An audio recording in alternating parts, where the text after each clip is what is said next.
Un grand merci à vous deux d'être avec nous ce matin pour échanger, dialoguer autour de la question de la ville, de l'urbanisme et peut-être de la manière de rendre cette ville plus conviviale, plus habitable, plus vivable. Vous êtes ici à Val-de-Fontenay, au cœur d'une opération d'aménagement que nous, la SPL Marne-aux-Bois, nous essayons de développer pour les 15 prochaines années autour du RER de Val-de-Fontenay à Fontenay-sous-Bois. Une opération d'aménagement, ça prend beaucoup de temps. Celle-là va durer certainement 15 ans. On pourrait se dire que c'est déjà dans le temps long. Néanmoins, on est toujours sur un rythme qui a tendance à s'accélérer parce qu'il faut toujours aller plus vite, il faut toujours vendre plus vite, il faut toujours avoir un circuit de production plus rapide, avec des bâtiments d'ailleurs qui ont aussi une espérance de vie plus réduite. Face à ce rythme qui s'accélère en permanence, il nous a semblé bon de prendre peut-être un peu de temps, de pouvoir se poser et prendre le temps notamment d'échanger, de dialoguer avec des personnes, des personnalités qui ont une pratique de la ville différente de la nôtre, mais je pense, je l'espère, très complémentaire. Donc, Emmanuel Faure, Alexandre Bouton, merci beaucoup d'être avec nous ce matin. C'est un plaisir de vous accueillir ici. Emmanuel Faure, bonjour. Bonjour. Vous êtes géographe, vous êtes universitaire, vous enseignez notamment à l'université Paris-Est Créteil. Et vous avez, dans vos recherches, étudié notamment la question de la santé dans la ville, du genre dans la ville, des problématiques qui nous concernent bien sûr à Fontenay, mais je pense plus largement en Île-de-France, en France et certainement peut-être dans le monde. Tout à fait, moi je vous remercie de cette invitation, je suis ravie. Alexandre Bouton, vous êtes urbaniste et architecte. Dans le nom de votre agence, c'est Urban Act, si je ne m'abuse, et vous avez entre autres qualités et spécificités d'avoir d'abord une première formation et expérience professionnelle dans la menuiserie et la charpente, ce qui vous donne peut-être une appréhension du métier de l'architecture et de l'urbanisme un tout petit peu différente de vos collègues et j'imagine néanmoins amis, architectes et urbanistes. Ben, merci beaucoup de cette invitation. En effet, c'est ce qu'on apprend avec les compagnons, c'est de relier la pensée à la matière, l'outil à l'idée. Et c'est vrai que dans le temps d'une ville, dans le temps de la construction d'une ville, c'est quelque chose qui est très complexe à relier. Et je suis très heureux d'être là avec vous pour en échanger ce matin. Merci. Le premier point qui m'a interpellé et sur lequel j'avais envie de commencer à discuter avec vous ce matin, et alors c'est pas en réaction à ces magnifiques faux palmiers peints sur le mur derrière nous, qui est un héritage de l'ancienne utilisation de ce lieu, qui va de toute façon rentrer en travaux dans quelques semaines. La question stratégique pour nous, à Val-de-Fontenay, mais dans bien des espaces urbains, c'est la question de la place de la nature, des espaces publics bien sûr, mais des espaces verts et singulièrement des espaces naturels dans la ville. Il y a certainement quelque chose d'assez contradictoire au départ. L'espace urbain est un espace qui est fondamentalement transformé par l'homme et qui est fabriqué par l'humain, qui a à de nombreuses reprises été pendant très longtemps extrêmement minéral et minéralisé. Aujourd'hui on n'est même plus minéral, on est même bétonisé. La question de l'espace vert est, je pense, quelque chose d'extrêmement crucial pour rendre de nouveau les villes habitables, désirables. Peut-être Emmanuel, qu'est-ce que vous en pensez ? Bien sûr, c'est quelque chose de, comme souvent de nouveau, mais de très ancien, cette place des espaces verts publics dans les villes pour différentes raisons, en effet, pour plus enviable, plus respirable, plus agréable pour les différents usages que peuvent en avoir les habitants et les habitantes. Je rebondirais peut-être juste sur cette question de nature en ville et sur le côté peut-être paradoxal d'une ville bétonisée, minérale, fabriquée par les êtres humains. La nature en ville, elle est aussi très fabriquée par les êtres humains et c'est ça qui est intéressant aussi quand on analyse l'histoire du type d'aménagement, du type d'essence, du type de mobilier urbain qui sont utilisés dans les espaces verts publics. On voit que ça a une histoire et ça suit aussi l'histoire de l'urbanisme. On voit que certains espaces verts du 18e, 19e siècle n'étaient pas pensés pour les enfants, par exemple. On avait aux origines du parc Monceau, par exemple, ou du début de Chaumont, pour ne citer que des parcs parisiens, qui sont dans l'héritage, qui sont pas dans l'héritage, qui s'inscrivent dans les travaux d'Haussmann, du baron Haussmann, n'étaient pas du tout des espaces verts pensés pour les enfants. C'était des espaces verts pensés pour la classe bourgeoise, adulte, Et on voit comme ça évolue au fur et à mesure du temps l'aménagement de l'espace vert avec, de manière globale, l'aménagement de la ville et les pratiques de la société. Donc des espaces verts qui beaucoup plus vont aujourd'hui vers la place des enfants dans la ville et donc dans l'espace vert, dans la place de l'activité physique et du sport dans l'espace vert. C'est pareil, c'était pas du tout pensé quelques siècles auparavant au-delà de l'activité de l'équitation qui était prévue dans le bois de Boulogne ou bois de Vincennes, qui est beaucoup plus proche d'ici.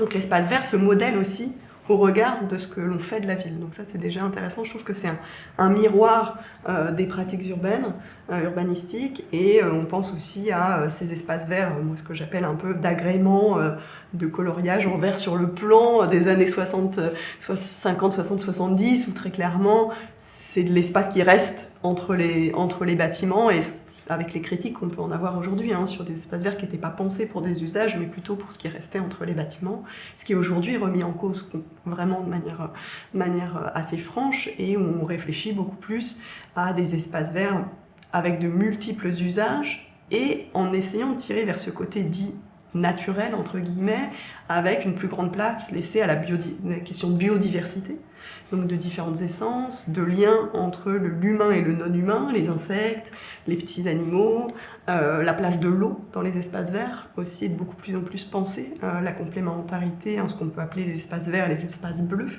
Donc on voit bien que ça a une histoire et c'est le reflet de certaines tendances dans la société et dans la fabrication de la ville. Vous, Alexandre, dans votre pratique de l'urbanisme, est-ce que justement quel rapport vous avez à ces espaces verts, toujours interstitiels entre des bâtiments, entre les pleins dirige et l'espace libre au pied, on en fera bien ce qu'on pourra, ou est-ce qu'au contraire vous avez inversé cette logique pour redonner cette place centrale et directrice aux espaces libres et espaces verts entre bâtiments? En fait, on essaye vraiment de recréer des continuités végétales qui aient des vraies fonctions, c'est-à-dire à la fois floristiques, faunistiques, hydrauliques. On sait qu'aujourd'hui, c'est ce que vous disiez très justement, on a un sol bitumé qui stocke de l'énergie, qui renforce les îlots de chaleur urbains. On sait qu'un sol, même s'il n'est pas complètement naturel, mais où quand même il y a de la porosité, il y a un lien avec la terre, entre l'agropédologie, la couche d'1,80 m, 1,20 m, et puis les profondeurs, il y a de la biodiversité, il y a 1000 fois plus d'êtres vivants dans le sol que sur le sol. Ça, c'est ce que disent les gens qui travaillent vraiment ces aspects de biodiversité. Et le sol naturel stocke du carbone, alors qu'un sol artificialisé émet du carbone. Donc là, on a un enjeu qui est déterminant, et d'autant plus sur des endroits comme celui où on se trouve là, où on est face à des infrastructures héritées du siècle dernier sur le tout voiture, sur la géométrie qui venait de la voiture et pas du tout de cette logique écologique de continuité paysagère. Après, ce qui est difficile, c'est il faut aussi faire attention à ne pas mettre du paysage n'importe où et n'importe comment. En fait, ce qu'on voit de plus en plus aujourd'hui, c'est ces bâtiments qui cherchent à mettre des arbres de 30 mètres de haut sur des balcons. Il y a un moment donné, on n'y croit pas, quoi. Ou en tous les cas, ce qu'on voit dans les endroits où ça s'est fait... c'est comme à Milan, il y a ce Bosco Verticale où on s'aperçoit que les arbres sont tenus par des câbles dans les balcons. Alors il y a ce qu'on appelle les armeurs de motte. En fait, les armeurs de motte, c'est un nouveau métier, on met des câbles précontraints dans les balcons pour que l'arbre qui monte ne puisse pas arracher le balcon. Parce que c'est sûr qu'un effet au vent sur un tronc, c'est quelque chose. Mais alors imaginez le coût de ça. Les gens n'ont plus le droit de toucher à l'arbre. Il y a des gens qui viennent en rappel pour couper les bourgeons, pour pas que l'arbre... Donc ça, c'est une financiarisation du végétal, vous voyez, qui va pas vraiment dans le sens de l'idée qu'on est en train d'échanger là. Nous, bien sûr, je partage à la fois vos remarques et vos préoccupations. On a un enjeu complémentaire, nous, ici, à Val-de-Fontenay, qui est aussi hérité de l'histoire de l'urbanisation des années 70 à 90 ici, où on a un grand ensemble dans le Val-de-Fontenay à Fontaine-sous-Bois qui vit plutôt très bien, et notamment parce qu'il y a une grande place laissée et entretenue aujourd'hui aux espaces libres et aux espaces naturels. Il doit y avoir 40% de pleine terre non privatisée, 100% entretenu par la collectivité, et qui a pour vocation de vraiment en faire un parc habité sur 6 000 logements et presque 30 000 habitants. Lorsqu'on franchit la route pour arriver dans le pôle tertiaire, on passe de 40% d'espace vert à 1%. Oui. Sans transition, quoi. Sans transition, et donc les habitants qui traversent le parc tertiaire pour aller à la gare RER, passent d'un univers à eux qui est d'abord conçu et entouré de végétal, de vivant, pour arriver dans quelque chose dans le prototype de l'îlot de chaleur qui va être les 150 mètres de parc tertiaire pour arriver jusqu'à la gare. Un de nos enjeux dans l'opération d'aménagement, outre et bien sûr de venir retirer du bitume, de venir désimperméabiliser un certain nombre de sols pour des questions environnementales absolument logiques et puis que tout le monde connaît, c'est une manière aussi pour nous, on pense fortement, de permettre aux habitants du Grand Ensemble de se réapproprier cet espace-là. Et le fait d'imaginer que cette rue, elle soit comme une continuité, cette rue revégétalisée, elle soit comme une continuité du logement, et faire comprendre aux gens l'intérêt qu'ils ont justement à devenir acteurs de ça, c'est vraiment un enjeu, je trouve, fondamental et compliqué. Alors, coproduction avec les partenaires, les parties prenantes, les voisins, les gens qui habitent, qui travaillent dans un lieu, est-ce possible? Je dirais oui. il faut du temps. Je pense, en tout cas, moi, d'un point de vue de chercheur, de chercheuse, c'est quelque chose qu'on a...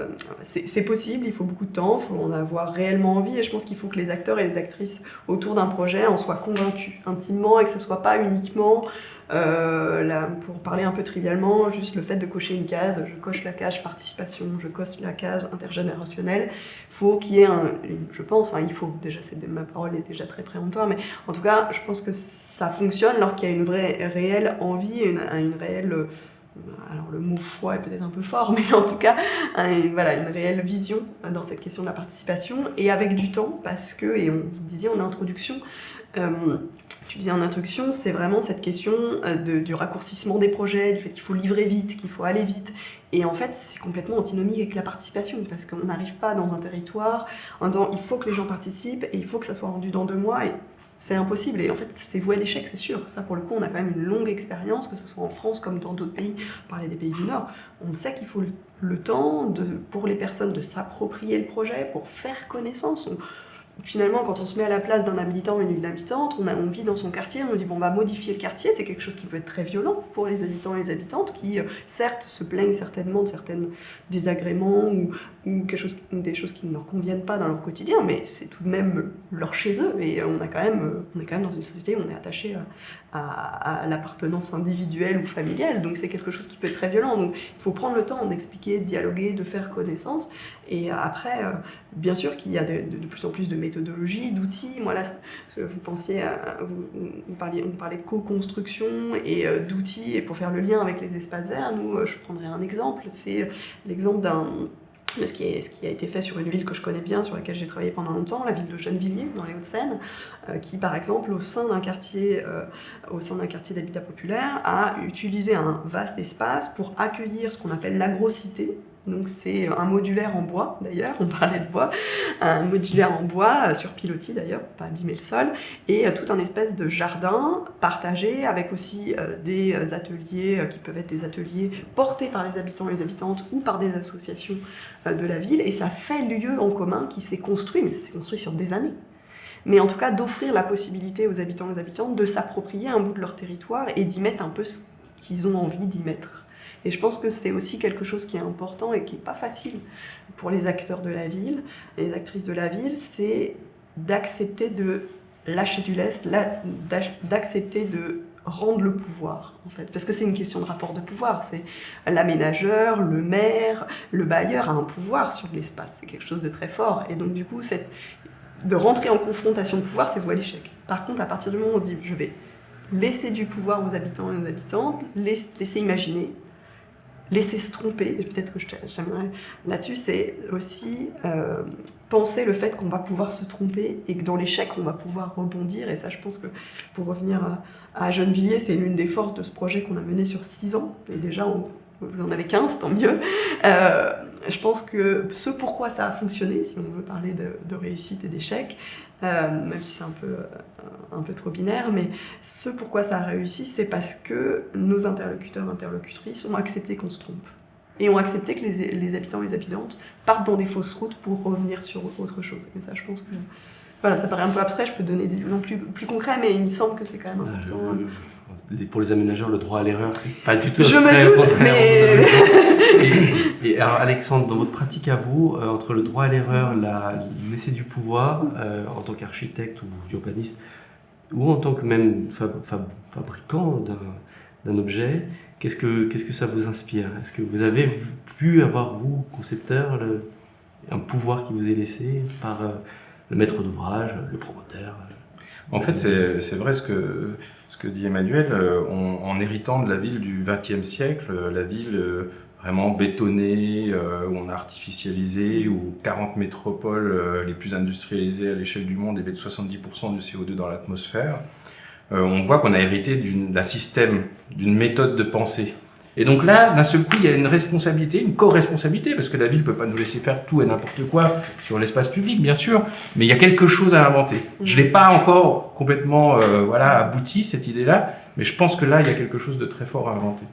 Emmanuel, dans ce que vous avez pu faire et voir et étudier dans les différentes villes sur lesquelles vous avez travaillé, est-ce que ces petites chaînes de solidarité, de relations entre voisins, entre habitants, etc., sont décisifs, notamment sur certains autres aspects qu'on n'a pas forcément encore abordés ce matin, mais que sont la santé, que sont le genre dans la ville, dans lequel pour le coup les relations sociales sont absolument, il me semble en tout cas, cruciales et décisives. Oui, essentiel, complètement.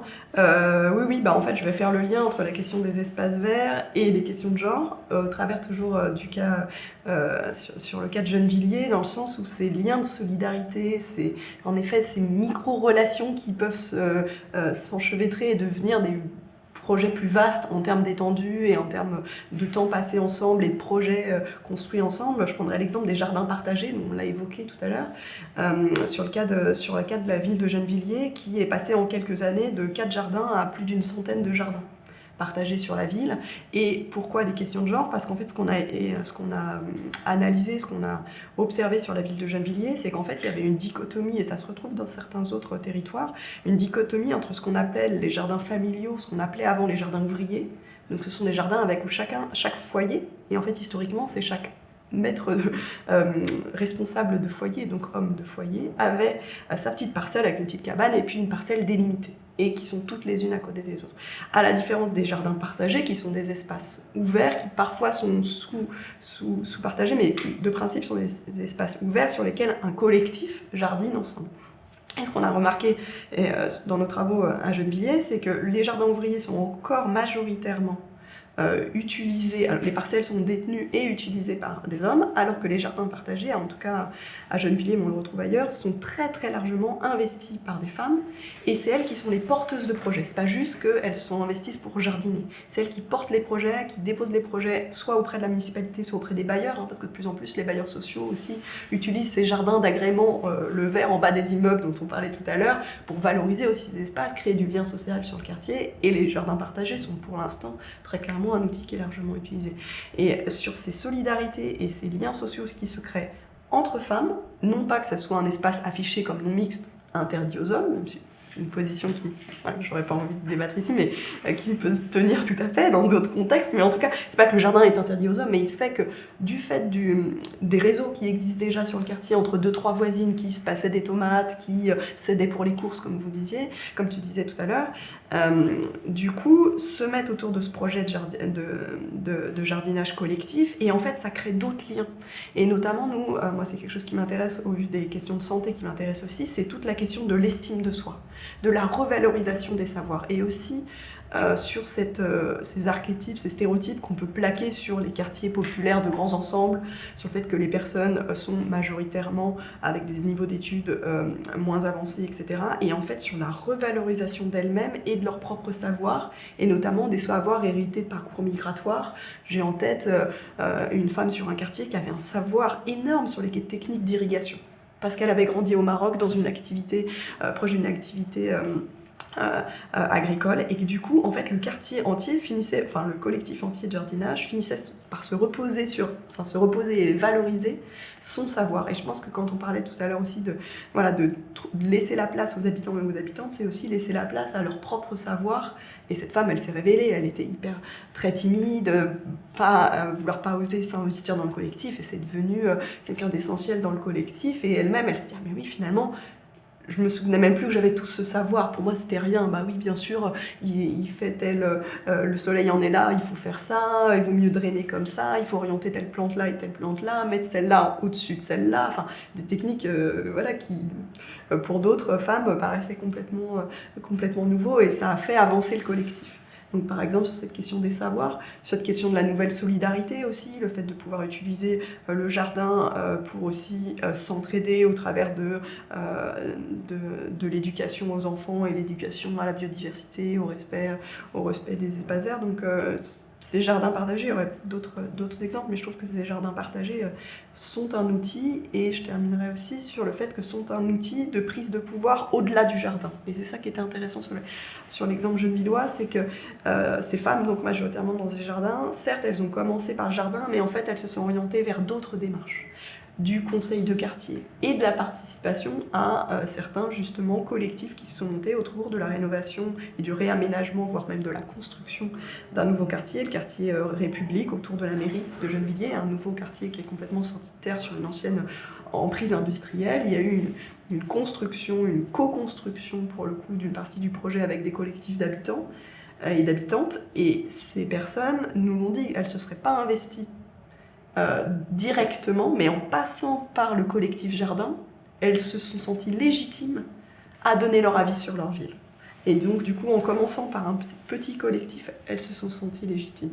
Alors qu'on sait très bien que dans les comités de quartier, majoritairement, on a toujours les mêmes personnes, toujours à peu près la même tranche d'âge. On retrouve des hommes blancs un peu âgés qui ont du temps pour aller dans ces collectifs-là. Et là, ça a un peu bougé. Je ne dis pas que c'est une révolution, mais ça a fait un peu bouger les lignes à partir de ce collectif jardin. Donc je trouve qu'en termes, pour revenir à ces questions de genre, en termes d'empowerment pour ces femmes, ça a été un vrai pas. Peut-être un dernier mot de conclusion, Alexandre, justement sur ce rapport à la main et dans vos pratiques justement de la matière et du bois. Est-ce que cette double compétence ou triple compétence, cette activité que vous conservez vraiment sur le travail du bois en parallèle de votre métier d'architecte et d'urbaniste, est-ce que pour vous ça reste quelque chose de fondamental dans votre pratique et dans votre même appréhension de la ville que de garder ce contact fort avec une matière en particulier? C'est déterminant parce qu'on sait qu'aujourd'hui, il y a toute une partie de la matière qu'on doit utiliser qui a déjà été produite. Donc le stock, l'énergie, ce qu'on appelle l'énergie de stock, c'est-à-dire les matériaux déjà produits, il faut les réutiliser, il faut partir de cette matière existante et ne surtout pas en redépenser de l'énergie pour construire de nouveaux matériaux. Enfin, il faut minimiser ça au maximum. On a déjà beaucoup d'espaces construits, on a déjà beaucoup de bâtiments existants.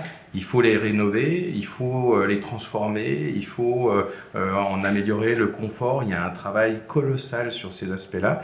Et c'est en ça que moi j'ai tenu en fait avec le côté Urbanact à associer un atelier de menuiserie au sein de l'agence.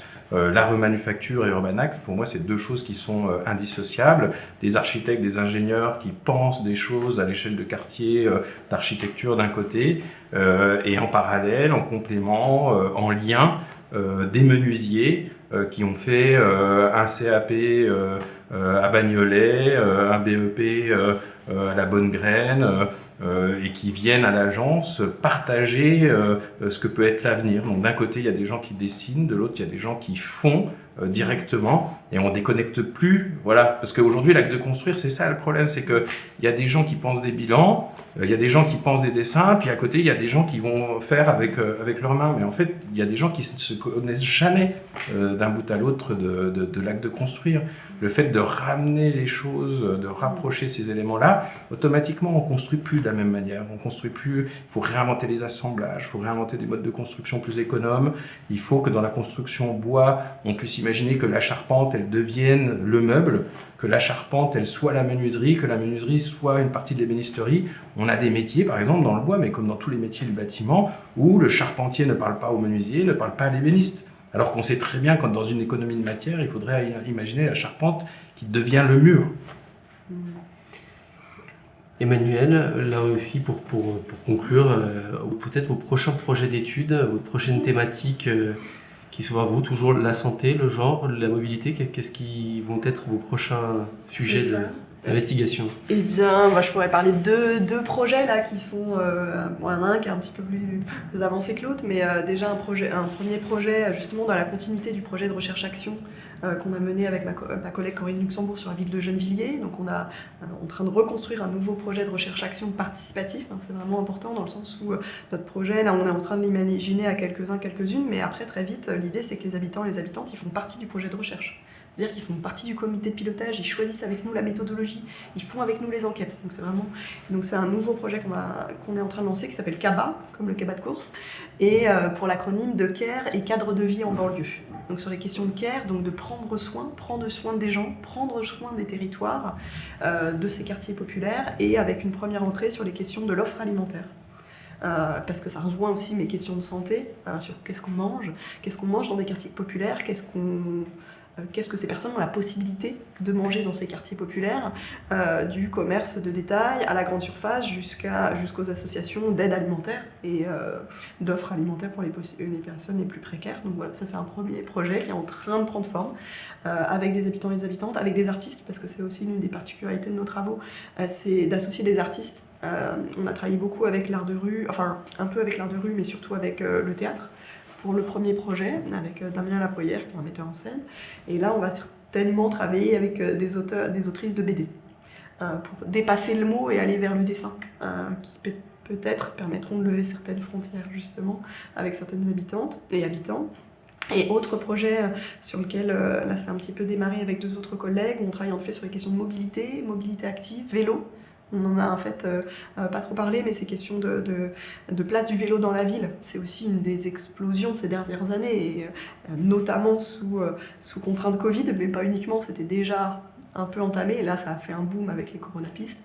Et donc un projet qui vise à analyser justement ce lien entre vélo et santé, et comment dans les pratiques des usagers et des usagères, des politiques et des associations pro-vélo, de plaidoyer vélo, comment est-ce que ce lien entre vélo et santé qui s'est fait au travers de la question du geste barrière, prendre son vélo plutôt que s'entasser dans les transports en commun, est-ce que ça va redescendre avec la crise, ou est-ce que ça va faire effet d'entraînement, est-ce que ça va s'entraîner pour avoir plus de force dans le plaidoyer pour promouvoir le vélo, en disant le vélo c'est un mode actif, donc activité physique, lutte contre la sédentarité, lutte contre les questions d'obésité et de diabète, qui sont en lien avec les questions, on parlait tout à l'heure de l'urgence climatique, l'urgence sanitaire sur ces points, sur les questions d'effets néfastes d'une certaine alimentation trop grasse, trop sucrée, trop oxydalo-centrée.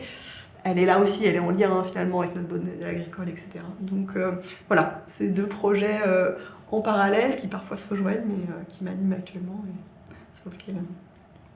Moi j'ai une question pour vous, François. Donc on voit à quel point aujourd'hui la manière de construire la ville peut être en inadéquation, voire en opposition avec les enjeux auxquels on se retrouve confronté. On voit les enjeux, on voit à quel point il faut végétaliser, on voit à quel point... Et en même temps, il faut tenir un bilan, il faut tenir un équilibre. On a des acteurs qui doivent construire, parce que voilà, l'arbre, il ne rapporte pas le rendement qui permettrait de faire tenir le bilan. Alors comment vous arrivez à essayer d'insuffler ça, ces nouvelles dynamiques? Parce qu'on voit ce que vous êtes en train de changer. C'est vraiment un morceau entier de ville avec un morceau d'autoroute dont vous héritez. On a juste derrière nous là, un centre commercial du siècle dernier, mais vraiment le centre périurbain à part entière. Comment vous allez transformer tout ça? Je dirais trois choses pour essayer d'être synthétique et clair. Trois choses. La première chose, c'est qu'aujourd'hui, nous n'avons pas trouvé, mais aucun aménageur, et je pense d'une certaine manière aucun acteur de l'immobilier, nous n'avons pas trouvé le modèle économique qui est en phase, qui permet d'atteindre nos objectifs, notamment net zero emission en 2050 ou accord de Paris à 1,5 ou 2 degrés. On en est très loin, d'abord parce que notre modèle économique reste basé sur des fils conducteurs qui sont là encore hérités du XXe siècle, qui sont le coût de l'argent, et la nécessaire rentabilité, donc la mise de fonds qui doit être rentable à 1 an, 3 ans, 5 ans, 10 ans, mais donc le coût de cet argent-là, ou le coût des hydrocarbures, qui de toute façon drive toute la filière de la construction et même au-delà. Dans cette équation-là, il est absolument impossible de rendre économiquement viable un projet qui soit aussi socialement, environnementalement et humainement viable à l'horizon 2050.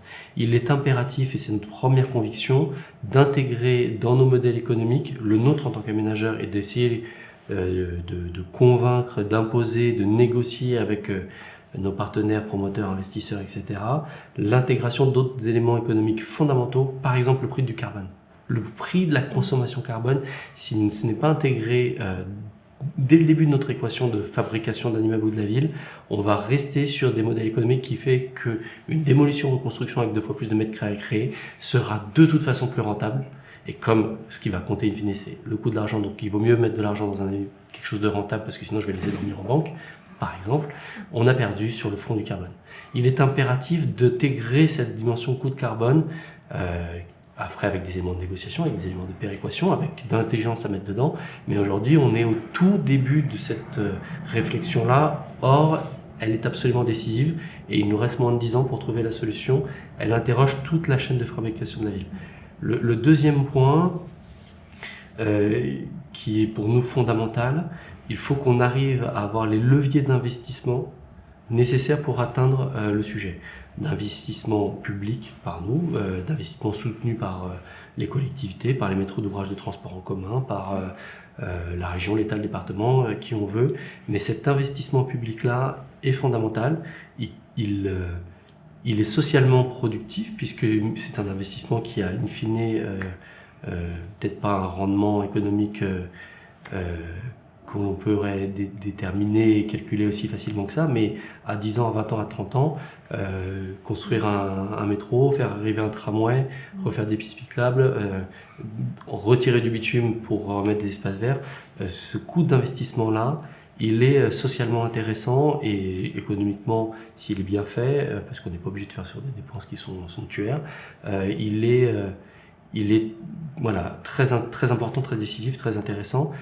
Mais cette capacité d'investissement-là, pour le moment, les acteurs publics en sont plutôt... on n'a pas suffisamment de capacité d'investissement. Il faut absolument qu'on construise là encore dans la décennie qui arrive les modèles d'investissement, y compris d'investissement public, qui passent par des aspects de sobriété, qui passent par des aspects de pertinence d'investissement, mais qui nous permettent d'aller au bout de notre effort en termes de transport en commun, en termes de nouveaux espaces publics, en termes de transformation d'espace, en termes de lutte aussi contre la spéculation foncière qui renchérisse le coût des terrains et empêche derrière la fabrication d'un bâtiment qui lui aussi soit plus vertueux. Parce que quand le terrain a pris x2 en coût, eh ben, il faut faire x2 de mètres carrés, tout simplement pour réussir à équilibrer économiquement ce qu'on peut travailler sur le terrain. Pour réussir à lutter contre la spéculation foncière, on a besoin d'une capacité d'investissement chez les acteurs publics, par exemple comme nous les aménageurs.